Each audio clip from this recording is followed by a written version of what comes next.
হয়েছে? কোন আইনের বলে তুমি নোটিশ পাঠিয়ে দিচ্ছ, সাসপেন্ড করছো, আর বলে দিচ্ছ এফআইআর করতে হবে না? আমি কারো কোনো পানিশমেন্ট করতে দেব না, এটা মাথায় রাখবে। ভয় পাওয়ার কোনো কারণ নেই।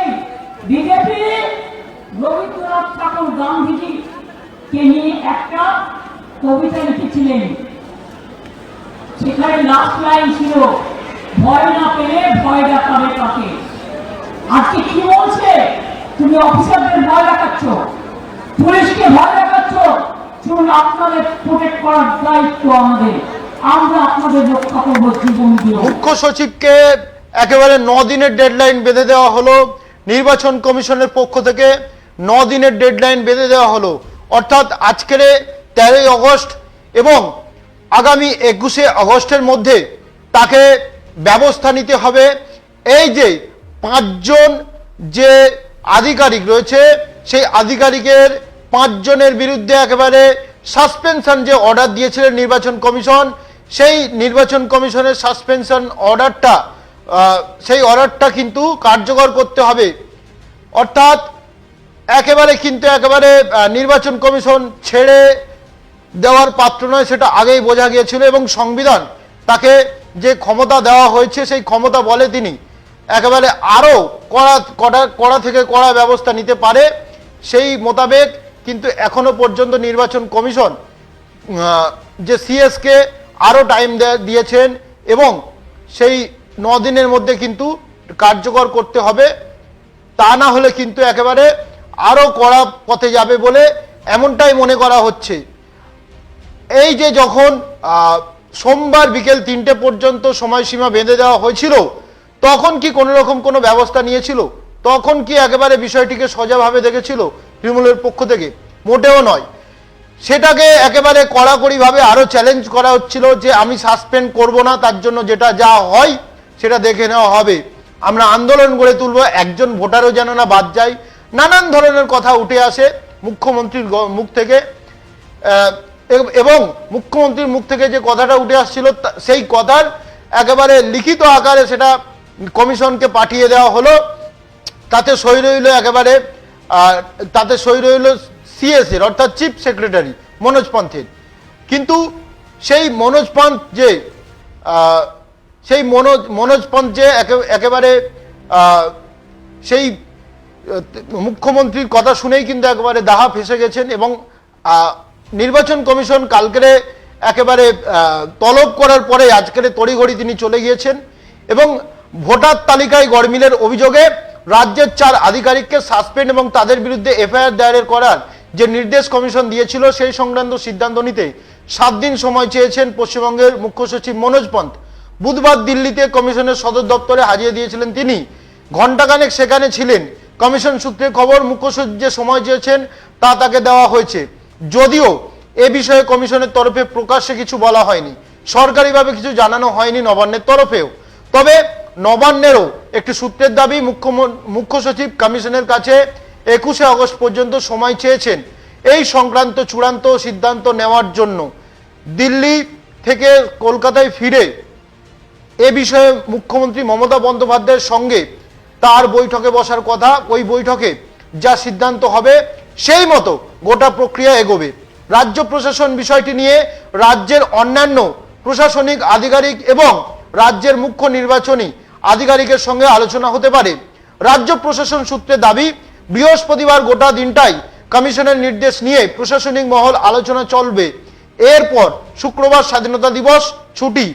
শনিবার এই বিষয়টি নিয়ে খুব বেশি আর আলোচনা হওয়ার সম্ভাবনাই খুব কম, যা হওয়ার আগামী সপ্তাহে, এমনটাই নবান্ন সূত্র থেকে জানতে পারছি। প্রসঙ্গত 5ই আগস্ট কমিশন প্রথম শাস্তি বার্তা দেওয়ার পরেই একটি সভা থেকে মুখ্যমন্ত্রী মমতা জানিয়েছিলেন সরকারি আধিকারিকদের বিরুদ্ধে কোনো পদক্ষেপ করবে না সরকার, বরং দেওয়া হবে সর্বোচ্চ সুরক্ষা। এরপর 8ই আগস্ট আবার রাজ্যকে চিঠি পাঠায় কমিশন। দ্বিতীয় চিঠিতে রাজ্যকে 72 ঘন্টার সময়সীমা বেঁধে দেয় মনোজ পান্থকে। সেই মতো সোমবার 72 ঘন্টার মধ্যেই কমিশনকে নিজেদের অবস্থান জানিয়ে দেয় রাজ্য সিএস। তারপরেই পান্থকে তলব করে দিল্লিতে। বুধবার বিকেল 5টার মধ্যে নির্বাচনী সদর দপ্তরে সশরীরে হাজিরা দিতে বলা হয়েছিল মনোজ পন্তকে। সূত্রের খবর, মুখ্য সচিব নির্ধারিত সময়ের আগেই পৌঁছে গিয়েছিলেন। বিকেল 4:30 নাগাদ তিনি নির্বাচন সদনে প্রবেশ করেন। সেখানে ঘণ্টাখানেক ছিলেন মনোজ, বেরোন বিকেল 5:30টার পরে। তারপরে বিভিন্ন সূত্রে জানা গিয়েছে সাসপেনশন সংক্রান্ত সিদ্ধান্ত নিতে 7 দিন সময় চেয়ে এসেছেন মুখ্য সচিব। কমিশনের নির্দেশ মতো 4 আধিকারিককে সাসপেন্ড করার পরিবর্তে নবান্ন একজন সহকারী ইলেকট্রাল রেজিস্ট্রেশন অফিসার এবং ডেটা এন্ট্রি অপারেটরকে নির্বাচনী দায়িত্ব থেকে সরিয়ে দিয়েছিল। সোমবার কমিশনকে চিঠি পাঠিয়ে মুখ্য সচিব এমনটাই জানিয়েছিলেন।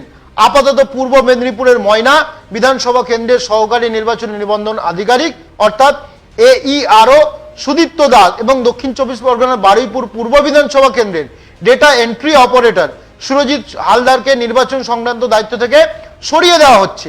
বাকিদের বিরুদ্ধে এখনই কোনো পদক্ষেপ করা হচ্ছে না বলে কমিশনকে লিখিত জানায় নবান্ন।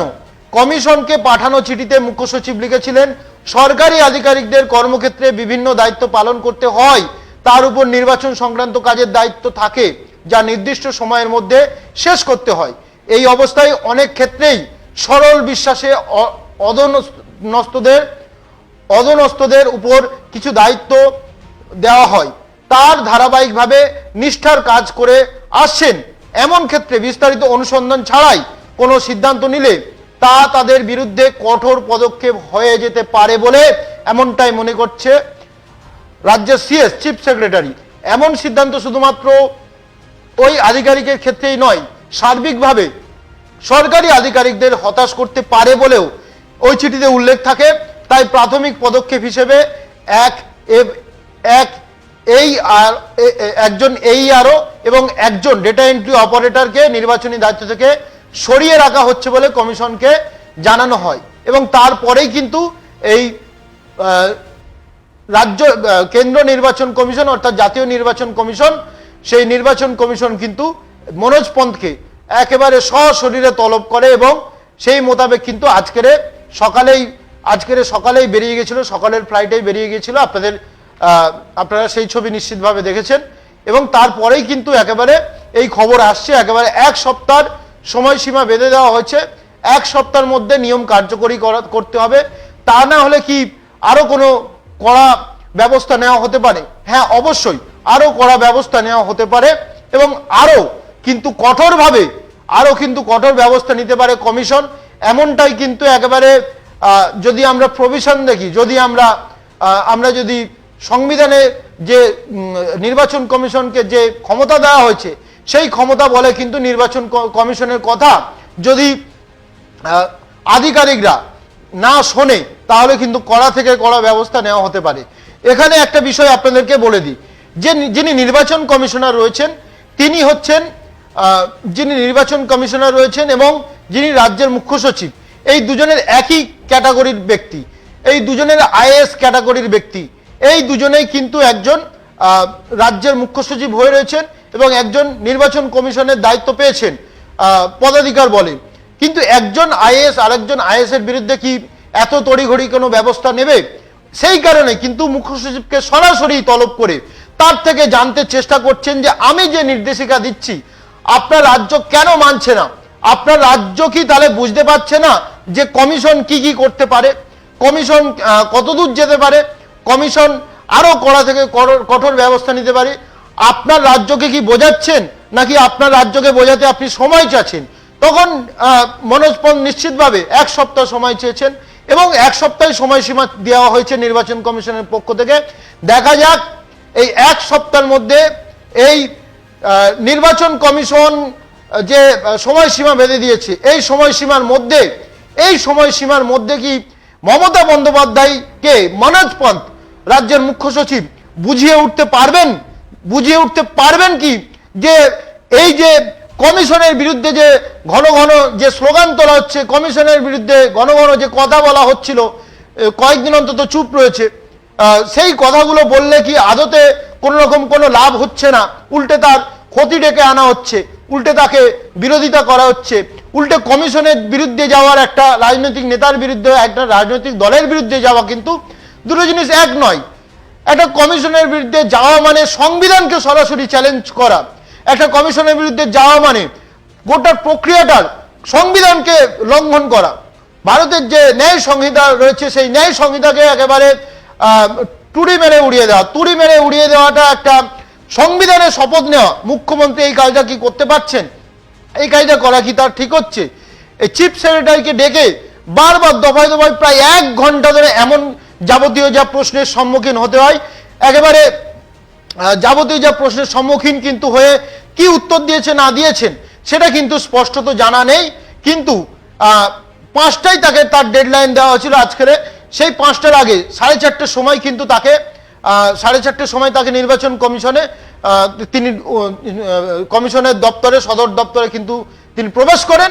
সময়ের আগেই তিনি প্রবেশ করেন এবং 5:30টার দিকে তিনি বেরিয়ে আসেন।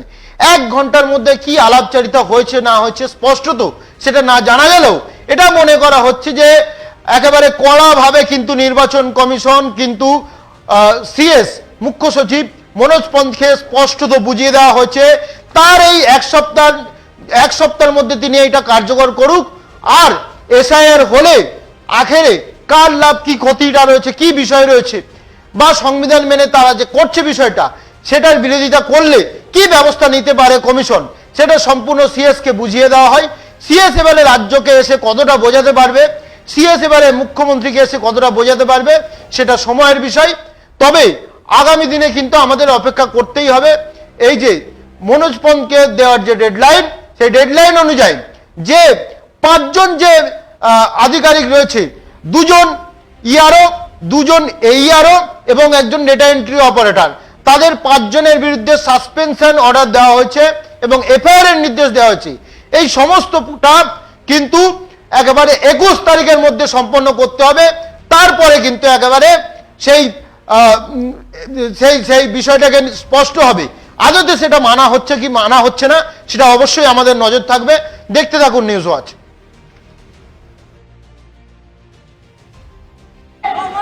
আমার 2 জন অফিসারকে নোটিশ পাঠানো হয়েছে, কিনা তাকে সাসপেন্ড করা হলো। আমরা বলি তোমার ইলেকশন এখন ডিক্লেয়ার হচ্ছে,